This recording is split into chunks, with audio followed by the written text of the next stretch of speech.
Hey, what's up? This is Dr. Alan here from the Doctoreyehealth Show, and this video is really a giant thank you celebration to you guys, because the channel has hit over 400,000 subscribers. I think the last time we did a video like this was when we hit 200,000, but it's just insane. It's incredible for me, and I never thought that I would ever get as many views or as many subscribers. I thought like 100,000 subscribers would be like the ultimate dream. I would never be able to reach anything higher than that.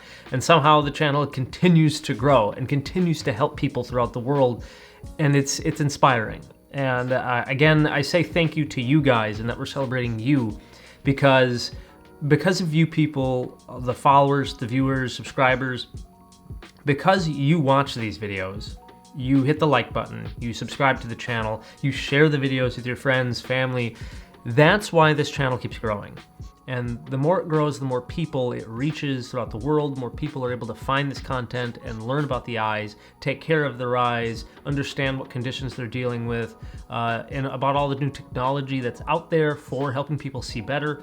And that's, again, what the ultimate goal of this channel is and what we're trying to do. So again, I can't thank you guys enough. This is really about celebrating you. To help celebrate it, we are doing a giveaway. So at the end of this video, first we're gonna do some Q&A, and then at the end of the video, we're gonna be talking about what kind of prizes we're gonna be giving away in the giveaway, and we'll talk about how you can enter that giveaway. Plus, throughout the Q&A, we'll throw in kind of a secret code word that'll come on the screen. That way, it just adds a little bit of fun element to it, so you can get even more entries into the giveaway. All right, first, ABCCDE asks, is it bad to wear contact lenses at the beach or swim in the sea?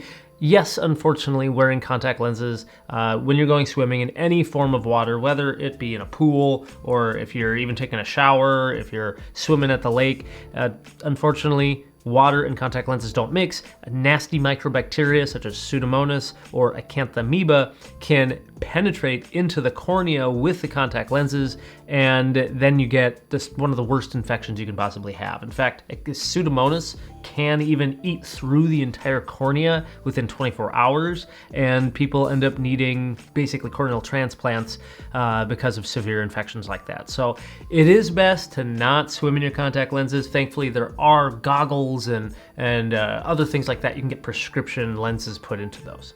Why did I fail the color vision test at the doctor's, but I passed this one and every online one? So in regards to color vision testing at the doctor's office, we have many different ways to test color vision. The Ishihara color vision test, the one that I've done a video on, even in that video, I tried to make it as perfect for real life in terms of color and contrast and even distance, because that all does depend, that all affects how the results of those color vision tests are. So in the office with an eye doctor, they're supposed to be testing from a specific set distance with a certain amount of light hitting it to make sure there's not glare coming off of it. When you're in the doctor's office, that's gonna be more accurate. Ishihara test is a good screener test. It's not the best, but it's probably the most widely used and most famous. But then there's the HRR test, which I have, as well as there's like D15 or D100 tests. Those are like kind of like color matching tests. Are really in depth, they take longer time, but they're more specific for diagnosing certain color conditions, color deficiencies. Otherwise, the online tests, I think it may depend on your computer screen, as well as, again, contrast, the color sensitivity, and things like that. How do ortho K lenses stay on the cornea during REM sleep at night? Really cool question. I'm not entirely sure. I would have to ask some of my other corneal contact lens specialists, but I think it's because ortho K lenses create a negative pressure onto the eye and they kind of suction onto the eye in a way. That means that it's going to be held in place, and even though your eye is moving back and forth, that's why the lens isn't going to be rocked and thrown somewhere else. I do suppose if the lens isn't fit properly, then you might have more problems with that, but yeah, I've never heard of that being a problem. Good question though. What's the best home remedy to remove scratches from your glasses? So unfortunately, I don't know of any home remedy to remove the scratches from your glasses.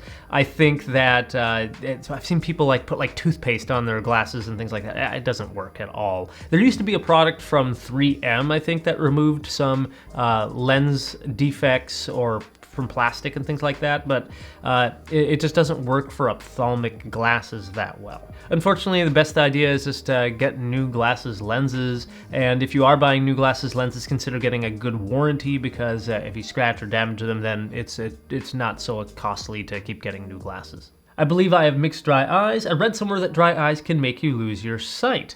That is somewhat true, Libby, mainly because tear surface of the eyes, the front refractive surface, that light first hits your eye. It actually first hits the tear film. And the cornea refractive surface is the most powerful aspect to the power of your eye. So if you do lose all of your tear film, I've heard it projected that you'll lose about 70% of your vision. With that being said, I've never seen anybody completely without a tear film.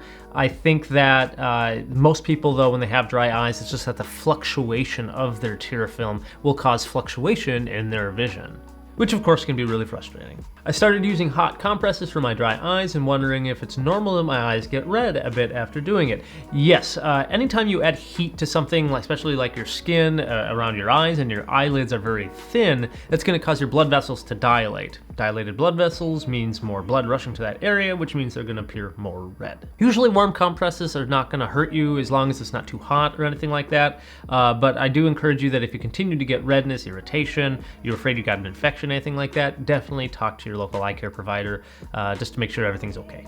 Oh, cutie, why do you have stained teeth? Okay, thanks for picking out like my number one, like most self-conscious thing. I appreciate asking. I think it's because, well, I talked to my dentist and he said that it could be from coffee, tea, genetics plays a role. Specifically, I have one tooth that's a little bit darker than others, and this is a recent change for me. My dentist thinks it's probably because I injured it in some way, maybe when I was younger. You know, I could choose to get like teeth whitening and things like that done, but it's a bit expensive. And I've never really had a problem with it myself. It's just part of life, right? We're humans. Some people have darker stained teeth. Ooh, Anna, what is map dot dystrophy? Map dot dystrophy is an irregularity to the surface of the eye called the epithelium. The very front cornea, the very front surface of cells is called the epithelium, and if that doesn't grow correctly, it ends up having, instead of a nice smooth surface, it has these little bumps in it. And these little bumps we see, at least from the doctor's perspective, it looks almost like a geographic map, like you're looking at a top down on top of a map and you can see these little mountains and things like that. That's kind of what we see, so we call it map dot dystrophy. For a lot of people who have map dot, it's not a big issue, except there are people who end up getting what's called a recurrent corneal erosion because of that disease. And I guess in extreme conditions, most people don't have vision problems from it. Map dot dystrophy could cause problems with your visual acuity. Can astigmatism change or go away completely or come back? When I get my eyes examined, sometimes I have astigmatism correction and sometimes not. This is a fantastic question because I get this quite a bit even in clinic, because people who have especially a small amount of astigmatism correction, let's say you just have like a -1/4 1 year and then next year you don't have that -1/4, that is a really small amount of astigmatism, and a lot of people don't even notice if you were to put that in or take it out, especially with your regular glasses. Like you just adjusting your glasses a slight amount on your face probably affects your visual acuity more than that small little bit of astigmatism. But I think a lot of it has to do with variability on the day of testing, as well as small micro changes in your eye's anatomy, mainly the lens inside the eye, or if the cornea, the front surface of the eye, happens to be pushed or warped in some way. But if you have a small amount from 1 year and it changes to the next, I personally wouldn't worry about it, but if you are concerned, talk to your eye doctor about that prescription. They may be able to double check it for you. Small amount changes, not a big deal, but when people have a large amount of astigmatism and that shifts, then we would have to be concerned that someone has something like diabetes, or if they're having a cataract development or some other health issue going on with the eye. I heard a scary story about a lady going for an operation to remove multiple contacts so that she lost behind her eye. I hope this wasn't true because I want to be able to wear contacts without these stories freaking me out. So yeah, I think the story you're referring to was maybe 5 or 6 years ago, a woman, and I believe it was in Europe, she went in for like cataract surgery, and then when they looked underneath her eyelid, they found like 25 different contact lenses or something, and they showed a picture. It was like a stack of pancakes. It was really nasty. In general, you shouldn't have to worry about contact lenses getting behind the eye. It can slip underneath the eyelid, but the lenses can't get behind the eye as there's actually tissue there to block anything from getting behind the eye, so it's not going to get back to your brain or anything. And if you're like myself, or you've been a contact lens wearer, you can get contacts stuck underneath your eyelid. It's not super comfortable, but it's not super painful either, but you can feel it. I have a video where I kind of show you how to get rid of a stuck contact lens, and I'll put put a link to that in the video. I'll try to remember to do that. There's just a couple of ways you can do it, and ultimately, if you can't get it out yourself, you go back to your eye clinic and your doctor should be able to get it out for you. Do eye floaters normally sink to the bottom of your eye over time or no? Really good question, because I guess a lot of people have struggles with floaters. When I see a patient come in when they're having a sudden change in floaters, or suddenly seeing one, and we look inside the eye, we often see what we call a PVD, or a posterior vitreous detachment. And we'll often see these as a little kind of a ring floating inside the eye that we call a Weiss ring. Now, if it's a recent change, usually that Weiss ring or this PVD floater is floating on top of the optic nerve, or maybe slightly in front of the macula, the center part of your vision. And over the course of like 4 to 6 weeks, I would say most people, that floater has moved location. It usually drifts further away from the macula, or it's maybe a little bit down or up. But I would say it's never usually just sinks to the bottom. It's not like you're throwing coins into a fish tank or something like that. It's not going to sink all the way down, but it drifts out of your central field of view. At least hopefully, because the people who it doesn't drift away from your central field of view, then they're seeing it all the time. And if they neurologically can't just like adapt or get used to it, then it can be super frustrating. And that's where things like laser vitreolysis, that sort of treatment to use a laser to remove the floater inside the eye, that may be a good option. Or for people who have a lot of floaters and just they can't stand floaters at all, then maybe a vitrectomy. And I say maybe because if you've watched any of my other videos on that, there are a lot of potential consequences and other things that happen inside the eye once you have such an invasive surgery like a vitrectomy, like cataract development or risk for a retinal detachment or a tear, things like that. All right, Joy says, thank you for information. If you know anything about optic neuropathy, neuritis, may you please share what you know and the difference between that and glaucoma? Thank you. Joy, this is a fantastic question because it's a bit loaded. There's optic neuritis, there's optic neuropathy, and then there's glaucoma. All have to do with the optic nerve, but all very different disease processes. Glaucoma, which is I think probably the most common, glaucoma is where the optic nerve slowly dies over time. And we're not talking like days and weeks, we're talking like years.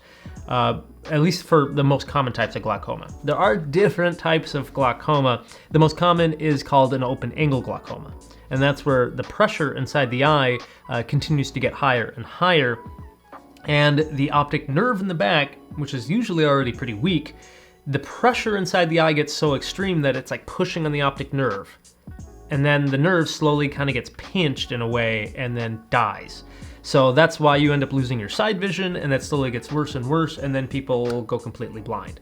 So yeah, glaucoma is a serious issue, and is why you should always get your eyes pressure checked, and why an eye exam is so important. Now, optic neuropathy and optic neuritis, these are different because optic neuritis is inflammation of the optic nerve. Commonly, we'll see this in the form of somebody with multiple sclerosis, where they'll have inflammation on these white matter lesions, and that affects your optic nerve, which can cause problems with double vision, as well as pain on eye movement, and even vision loss. People can have vision loss from something like multiple sclerosis. And then you can compare that to ischemic optic neuropathy. So ischemic optic neuropathy is where you don't have blood flow going to the optic nerve. And this can be caused by several different things. One of the most extreme ones that eye doctors have to be really pay attention to is an arteritic ischemic optic neuropathy, an AION. This is usually because of what's called giant cell arteritis. And this is inflammation of the blood vessels, which basically shut off, or they stop blood flow going to the optic nerve. And not only does somebody end up with like a painful blind eye, but then it can progressively get to the other eye rather quickly. So when eye doctors see that, or we suspect it, we have to move fast and usually end up referring that patient to the hospital for treatment right away. But those are at least the basics of kind of the differences between all those different diseases. Hopefully that helps you out. And then one last one, I've had a cataract operation 3 weeks ago. I've had very bad dry eye in the morning and I feel like broken glass. It's so painful first thing in the morning. What do you suggest? So one, I'm really happy that you're asking this. Two, after any sort of eye surgery like cataract surgery, any sort of pain is concerning. And if you're having pain, even though it's been like 3 weeks, I think it's best to definitely talk to your doctor, ask them about, hey, I'm having this pain, should I be seen? Do they have any other concerns? Is there anything that they can prescribe for you? Again, after any surgery, pain is a concern, and it could be something like a bad infection or something else going on. But if it is just dryness, that's pretty common after surgeries. The surgery itself does cause a lot of rebound inflammation, and all the eye drops that you're on, those have preservatives in them. And so after having bad dry eyes after surgeries like cataract surgery is very common. And that's one of the reasons why a lot of eye doctors now are being more aggressive about treating and getting dry eye under control before we start going through these surgeries, because we know it's just going to make things worse. So let's get things under control before you have the surgery. And they're even finding better outcomes from the surgery because they are getting the tear film under control and getting it to more of an optimal tear film rather than kind of an unstable tear film. Usually for my patients that I know don't have an infection, they don't have any complications from their surgeries, I'll just recommend them to use a non-preserved artificial tear, maybe 3-4 times a day, more often if they need it. But again, if you're having pain, redness, changes in your vision, definitely talk to your doctor first. All right, so hopefully you guys enjoyed that Q&A. I really appreciate all the comments that you guys give. I try to stay active, even just a little bit every day, to answer questions in the comments throughout the entire channel. Sorry if I don't get to everybody, because it's just tough. It's overwhelming with how many questions. But your questions, your comments, they do drive the content for this channel. So the more people ask about a certain disease, then I'm able to kind of prioritize that, making a video educating about that certain condition and their treatments. So again, thank you for all your comments and everything that you guys share. Now, as far as the giveaway goes, we reached out to several of the companies that we've worked with here in the past. And when it comes to the companies that we work with, we only work with companies that we really like, companies that make good products, companies that make a product that I would recommend to a family member, a friend, or I would even buy as a gift for somebody. We're very strict and vet every company that reaches out to us. And I would say 99% of all the companies that do reach out, we probably turn down. So I'm very, very specific about these products, but still, we're very fortunate that we have companies that like to work with us, and they're very kind to give us some cool gifts to share with you guys. Some cool stuff that we're giving away are glasses from Chris Kloos. They're a Danish eyewear brand. They make both glasses and sunglasses. They're giving us some stuff to give away. Randolph Engineering, they make some of my favorite sunglasses in the world. They're giving us a gift to give away. Gamer Advantage, they make some of the highest end blue light and video gaming glasses out there. As some of you know, I love to play video games to de-stress. It's just kind of something I've done since I was a kid, so I've been trying theirs out for the last few months, and I should have a review coming out very soon. And then we have sunglasses from Mariner. These are a newer company from the Netherlands, but they make matte finish sunglasses, which is really cool. I've been calling these my selfie glasses, because when you put them on and you take a selfie with it, you can't see the reflection of you holding the phone because of the matte finish, so pretty neat. And then we have warm compresses from the company called iLove. And if you've never heard of iLove, they make a lot of different dry eye products that are out there. It's run and operated by other eye doctors, so it's all really just a fantastic company, and they've given us a whole bunch of warm compresses to give out because we have so many people on this channel that do struggle with dry eyes, so that's a great value. And then we have a complete box set of Eyes Are the Story that we're giving out, which is a company that makes face wash, eye creams, and then eye makeup products, which are all eye friendly. There's a lot of research that's gone into making sure it's not used with preservatives and other harsh chemicals that can damage the glands and the skin on and around the eyes. So great company and a lot of cool products. So again, thank you to all these vendors for helping us out. Now, as far as entering that giveaway, I will put a link in the description of this video. If you click that little arrow button down there, it'll open up a whole screen, and then you can find that link. It'll give you just kind of a rundown of the policies and agreements that are necessary whenever you're doing these things. There are some legal things we have to consider, so make sure that you read all that, click through there. You can also find additional links and information on our website at Doctoreyehealth.com, as well as through anybody who subscribes to our newsletter. You'll see more information about that there too. But please, go ahead and enter into the giveaway. I hope that you're able to win something. Again, this is just a little bit of what we can do to say thank you to you guys. And hopefully, when we hit 500,000 to 500,000 subscribers, we'll be able to do something even better. If you have any ideas or things that you think would be really cool to see once we hit that number, drop that in the comment section below. Otherwise, again, thank you guys so much. I can't say thank you enough. You really mean the world to me. Keep an eye on it, and we'll talk to you soon.